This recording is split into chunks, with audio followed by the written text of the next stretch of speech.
What's up, guys? It's Lefty here. We're talking Thursday night football, Week 8, Bucs and Bills.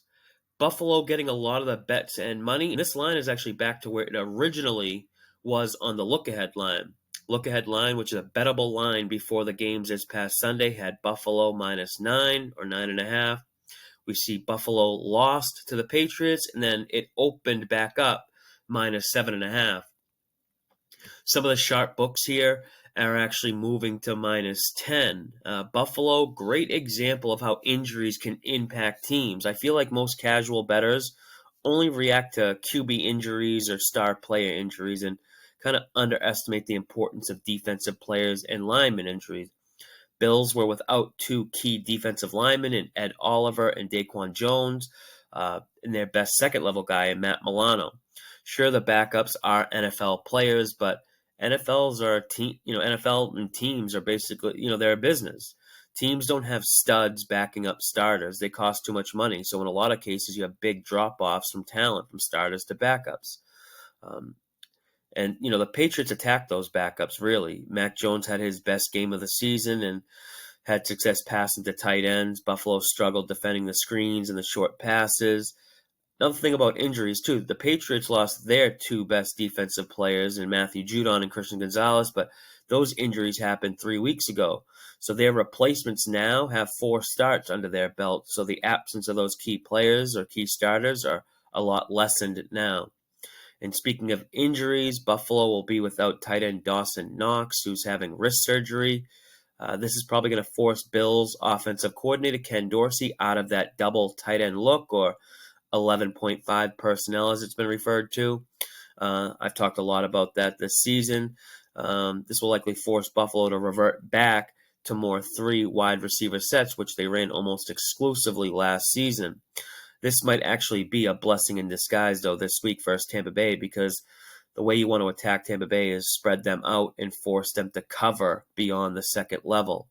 The Bucs are really good at defending tight ends and running backs, so interested to see, how Kincaid does, and James Cook, who's been having success catching out of the backfield.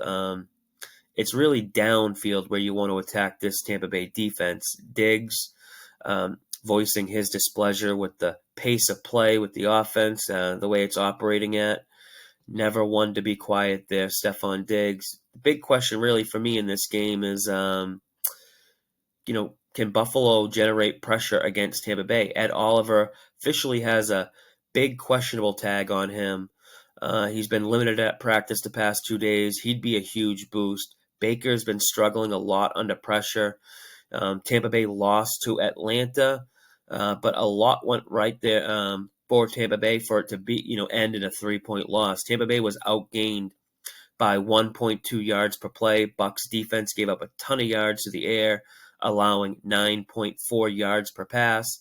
Bucs offensively are much different of a matchup compared to the Patriots.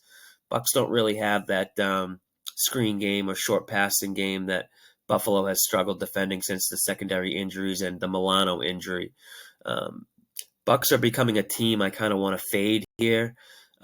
Baker and offensive coordinator Canales, rumors report they're arguing about the identity of the team. Canales calls it a run-first offense, and Baker disagrees and thinks their identity should be a pass-heavy team. Never good when the quarterback and OC don't see eye to eye. And in last week's breakdown, talked a lot about how Buffalo's been having slow starts to games. Well, they continued that this past week. They've scored just 10 points combined in the first half the last 3 weeks. And their EPA numbers, or their expected points added numbers, in the first quarter are just terrible when compared to the other 3 quarters. No team has a bigger disparity than Buffalo from first quarter to second, third, and fourth quarter combined. Very strange, and I imagine this is going to be a focus and concern for Buffalo, and they have the perfect opponent to take advantage of in the passing game here downfield. So I definitely lean towards Buffalo. This line's kind of creeping up too high. Not sure I'll get involved, but probably more look towards the prop market. I'm going to stop here. If you've watched to the end, I appreciate you watching. keep a lookout for other game breakdowns. I'm doing them individually this week, and we'll be posting them on YouTube and across social media. Until next time, good luck with your bets.